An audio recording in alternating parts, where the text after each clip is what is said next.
At so yan nga mga kamikaniko, magandang araw ulit sa inyo. Panibagong vlog, panibagong araw. At so yan nga, natapos na nating pinturahan lahat ng ating binibuild o nire-restore, restore build. Para kasing ganun eh. Kasi pantra, yung pantra na kulay itim ulit yung ating gagawin.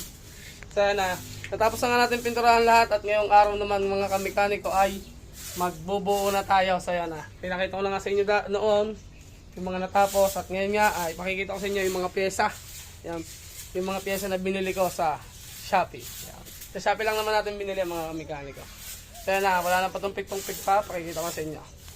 Yan, ito yung mga pyesa na binili natin sa Shopee. Yan. Isa-isahin ko sa inyo. Ito yung socket na binili natin. Socket sa wiring. Yan. Set na yan.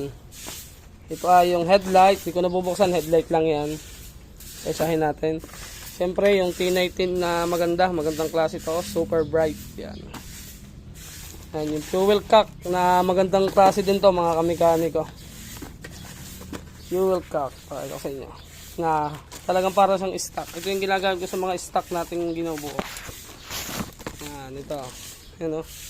Napakaganda. Yan. Tapos, itong stainless na fender, panlikod. Yan. Ito yung request ng may-ari kasi yung tapaluto niya wala, bulok na. Ibaba lang natin dito. Siyempre yung ginagamit nating regulator, liwa, baka naman. Tapos yung kanyang manabela. Yan. Low race na manabela. Yan. Binili din lang natin yan dito sa ating yellow up. Yan. Marami pa to.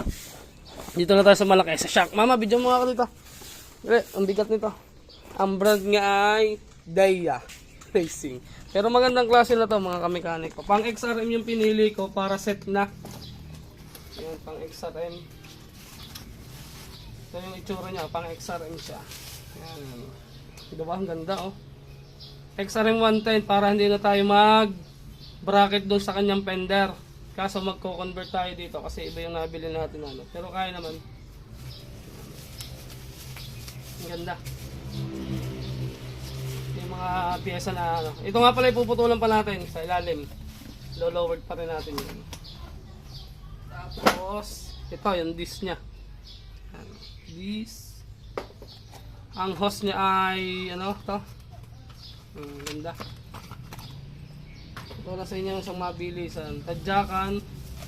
Ang rider na yung binili kong tadyaka para maganda. Tapos, itong hub. Yung hub niya stock kasi gusto ng may-ari ay lalagay na sidecar din daw ito pag tagal-tagal. Ewan ko, siguro maganda sidecar ang ilalagay. Yun, no? TTGR lang pero the best yan. Pakaganda yan. Yun. Tapos sa kanyang caliper. Yun. Ito. 8.1 na kulay pula. Yan. Binagay natin doon sa kanyang rim. Pero medyo malayo kasi pink na yung rim niya. No? Pink na yung rim niya. Pero medyo malapit. Ayun din ba lang? Tapos yung kanyang master. Brake master. Yan. Basahin nyo na lang. Ito yung tsura yan. Baka ganda yan mga kamekaniko. Yan. Dami nito. Mga pinagbibili natin. Ito ay tail light kasi wasak na yung tail light niya. Ayan, tail light. Siyempre bagong mga tungtungan.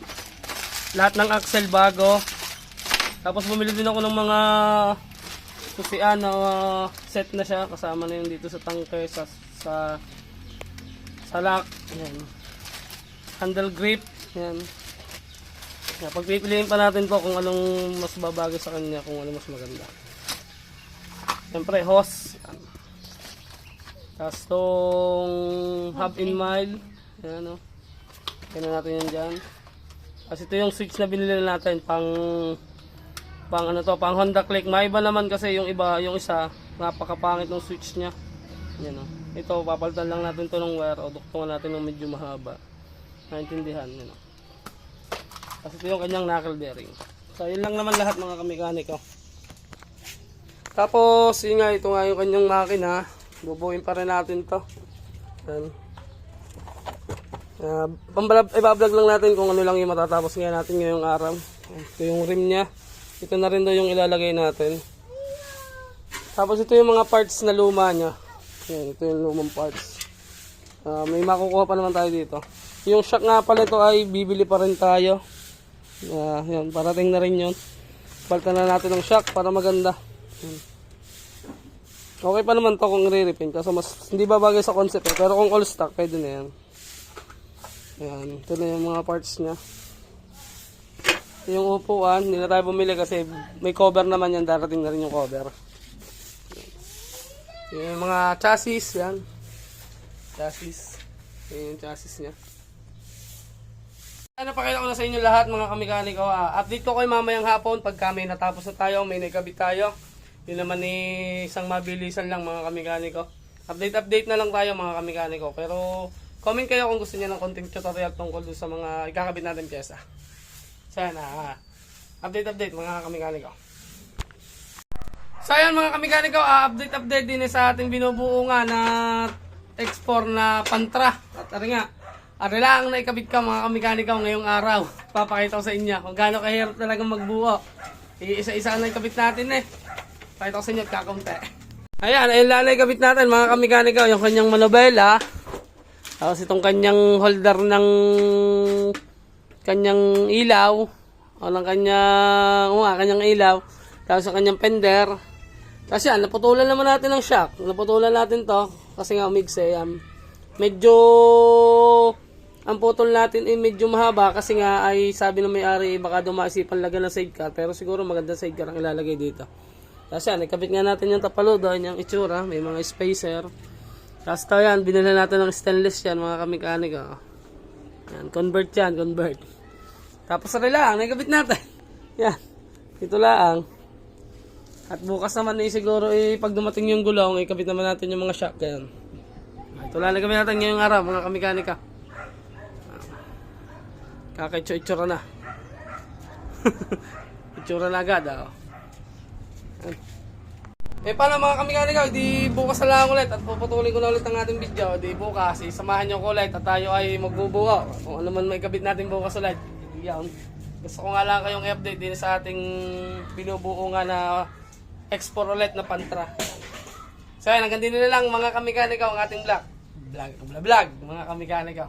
Di bukas na lang ulit. Peace out.